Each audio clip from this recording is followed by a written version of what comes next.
I didn't want to come here. But I couldn't ask Mrs. Washburn to drive all the way back into town just to hear more bad news. Her daughters suggested meeting them halfway, and this place was it. The stock they sold you is basically worthless. Either the companies don't exist or they've never heard of Lowe & Michaels Investments. Oh, I should have known better. I started getting these investment offers in the mail shortly after my husband died. Yes, I should have done my due diligence before sending them any money at all. These crooks are very slick, Mrs. Washburn. And they target seniors with mailing lists, lotteries, sweepstakes. Once they get your information, they don't give up. Have you arrested these criminals yet? I mean, even if you can't recover any of my money, I would like the satisfaction of knowing that they're going to pay for their actions. It's a bit more complicated than that. Lowe & Michaels is what we call a boiler room. It's basically a bank of phones and con men. They've set up shop in Canada to make it harder to prosecute. It would be very helpful if we could get access to your phone records. Sure, I don't have any problem with that. However, I have caller ID on all the phones at home, and I don't remember ever seeing a call that came from outside the country. Usually the calls are routed through switchers here in the U.S. Or they use prepaid cell phones or calling cards. They do the same with the mail, so you never see foreign postmarks. I see. How clever of them. My husband always handled all of our investments. Perhaps I should have hired somebody after... The investments were so small, especially in the beginning, and I guess I wanted to think that I could do it on my own. It's difficult watching someone when they realize that they've been taken. I could imagine Doris Washburn sitting alone in her house, just starting to realize that her husband was really gone. Then the phone rings, and it's a nice young man asking if she'd had a chance to read the prospectus that she'd received in the mail. She probably explained that she hadn't had time since her husband had only recently passed away. The con man would have then stopped talking about investments altogether. He'd spin some story about losing his aunt or sister.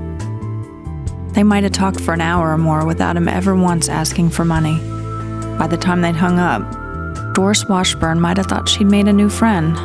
The next time he called, she'd be happy to make a small investment. Is there anything else you can recall that might help us? Did you speak to anyone else besides Matthew Raines? Yes, I spoke to his supervisor on at least 2 occasions. And if anything, he was even more charming than Mr. Raines. I remember he always asked how my daughter was holding up. Mom, I'll get the car. Oh, all right, honey. I believe his first name was Richards or Richardson, something like that. I know I have it written down at home. I'm very careful about taking good notes. I believe his first name was Park. Park Richards?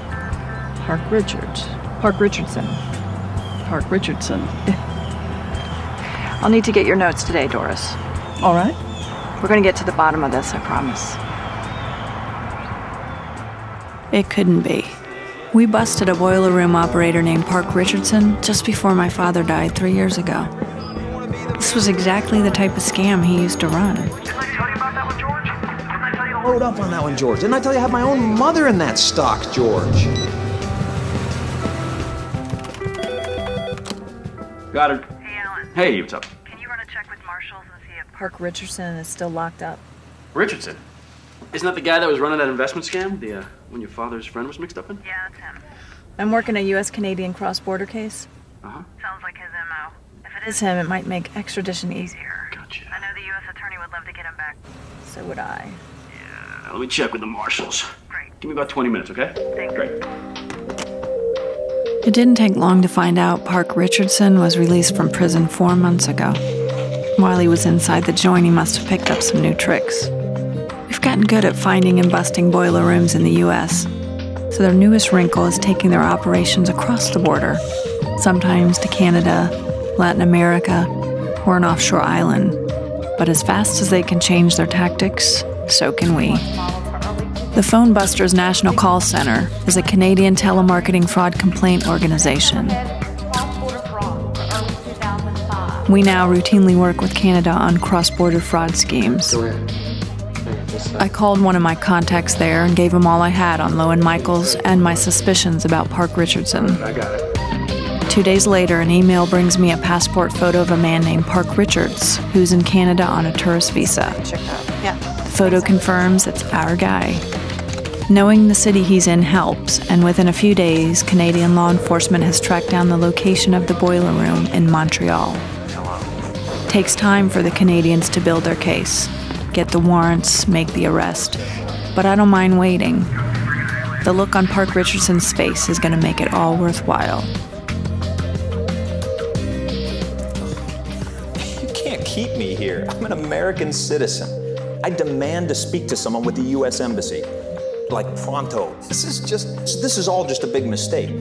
A misunderstanding. The French-English thing you guys have. Park Richardson, remember me? At your trial, I told you you should try a new line of work. This one has too many occupational hazards. Listen, no matter what they think I've done here, it happened in Canada. So it's none of your business.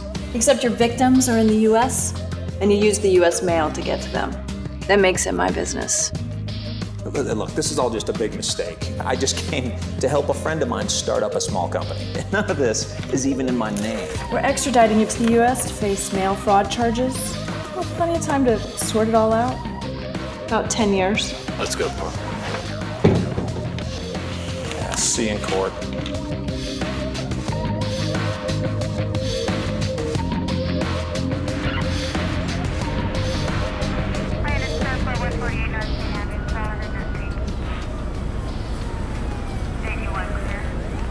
Thanks to our partnerships with Canada, Park Richardson is now serving a 10-year sentence for mail fraud. Effective law enforcement within the U.S. has driven these criminals across borders in an effort to hide their crimes. While U.S.-Canadian cross-border task forces are helping to stop these crimes, prevention is still the best medicine.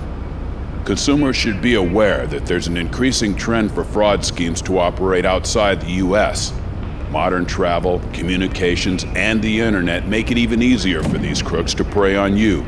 You can help protect yourself with some simple steps. 1. If an offer seems too good to be true, it probably is. Beware of anything that promises large sums of money, sweepstakes, or lottery winnings in exchange for your advance payment, donation, or investment. 2. Don't allow yourself to be pressured into making a decision. Consult with your financial advisor, Better Business Bureau, family member, or trusted friend, or your Consumer Protection Bureau before deciding to act. 3. Remember that legitimate businesses will never object to you asking questions. They're also happy to provide references. Beware of anyone who tries to conceal their mailing address, telephone number, or evades questions about their operations. 4. Be aware that if you respond to even one of these offers, your name will likely be added to a mooch list by these criminals. These are mailing lists similar to those used by legitimate businesses that track people who've fallen for these scams in the past. They're bought and sold as part of these underground enterprises. 5. Be cautious if a company insists on using a commercial wire transfer service to send money. It's often impossible to verify the actual destination where the money will be picked up, making the receiver of the money difficult to trace. Always pay by credit card or postal money order. And if you think you've been the victim of fraud, you need to report it. These reports are vital in helping to track down these criminal operations, especially if they're operating outside the United States. You can contact your local postal inspector in the phone book or on our website at USPIS.com/postal inspectors. Cross-border fraud can be a world of trouble for its victims. Make sure that you're not one of them. The United States Postal Inspection Service would like to recognize our partners in law enforcement for their efforts in combating cross-border frauds. These include Project Colt in Montreal, the Toronto Strategic Partnership, Project mTOR in Vancouver, the Alberta Partnership Against Cross-Border Fraud in Calgary, the Vancouver Strategic Alliance, and the Atlantic Partnership in Halifax. These task forces target criminals in Canada who operate fraudulent foreign lotteries, prize promotions, sweepstakes, advance payment loans, credit card, and internet scams. The Phone Busters National Call Center assists these partnerships in investigating and prosecuting criminals who commit cross-border and telemarketing fraud. Our ability to protect U.S. consumers is greatly enhanced by these partnerships, and we are grateful for their cooperation.